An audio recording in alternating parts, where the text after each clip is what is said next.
Welcome to Sukesh economy classes. Telangana రాష్ట్రంలో రైతుల కోసము ప్రత్యేకంగా 2018-19 సంవత్సరంలో పంట పెట్టుబడి అందించేందుకై రైతు బంధు స్కీమును ఇంట్రడ్యూస్ చేయడం జరిగింది. పట్టుబట్టి జట్టుగట్టి చెట్టుకొగలు గుట్టకొగలు అయింది కాబట్టి నా రైతు బిడ్డలు బొంబాయి వలసపోయింది కాబట్టి ఆ బతుకులు మారాలని ఎవ్వరు చెప్పినా వినకుండా నేను డిజైన్ చేసిందే, నేను పుట్టించిందే రైతు బంధు పథకం. దీనిలో భాగంగా ఒక రైతుకు ఒక ఎకరానికి ఒక సీజన్ కి 4,000 రూపాయల చొప్పున సంవత్సరంలో 8,000 రూపాయలు పంట పెట్టుబడి సహాయం అందించడం జరిగింది. తర్వాత కాలంలో ఈ సహాయాన్ని ఒక ఎకరాకు ఒక సీజన్ కి 5,000 రూపాయల చొప్పున ఒక సంవత్సరానికి 10,000 రూపాయల ఆర్థిక మద్దతు అందించారు పంట పెట్టుబడిలో భాగంగా.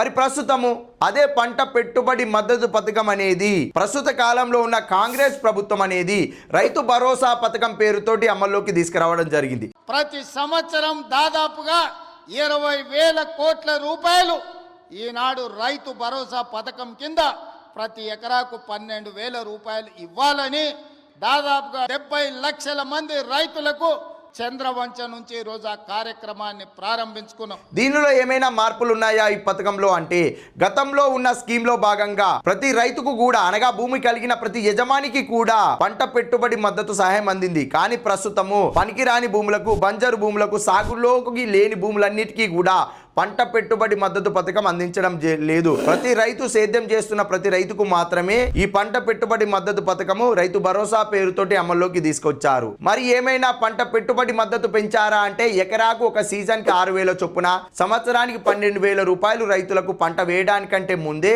పంట పెట్టుబడి కోసం సహాయం చేయడం జరుగుతుంది. రైతు భరోసా స్కీమ్ లో భాగంగా ఆ రైతులకు ఎలా అందిస్తారు ఆ సహాయాన్ని అంటే, డైరెక్ట్ గా వాళ్ళ అకౌంట్లోకే డైరెక్ట్ బెనిఫిట్ ట్రాన్స్ఫర్ మోడ్ ద్వారా వాళ్ళ అకౌంట్లోకే నిధులను జమ చేయడం జరుగుతుంది రైతు భరోసా స్కీమ్ లో భాగంగా. Thank you.